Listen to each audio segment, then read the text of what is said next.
So I just wanted to talk a little bit about the movement that you guys may have been seeing me post, SOS Cuba.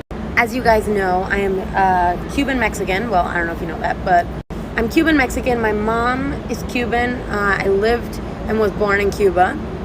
And so this movement is really important to me as I still have family on the island, and I hear my cousins and my mom talk about what's going on in the island.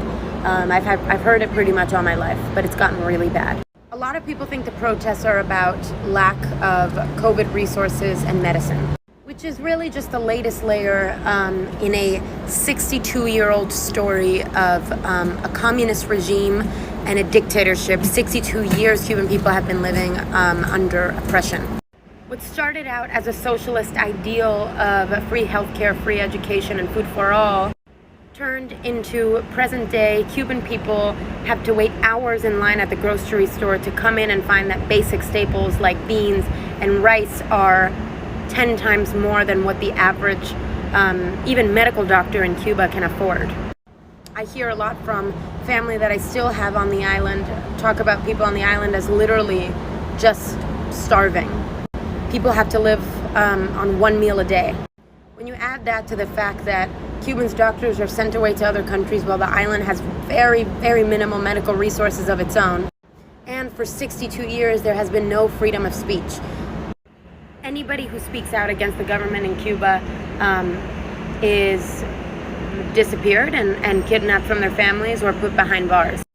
The fact that Cubans for the past few decades have been willing to risk their lives trying to make it to Florida by making homemade rafts, a lot of them drowning or being eaten by sharks,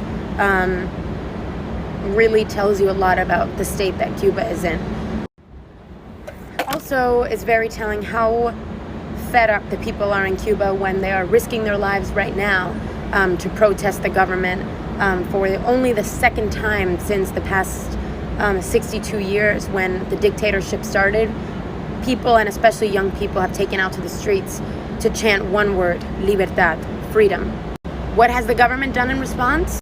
They've put the country's leading activists behind bars, physically beating protesters, and taking down the island's Wi-Fi, so protesters can't organize anymore, and so we can't see what the government is doing over there.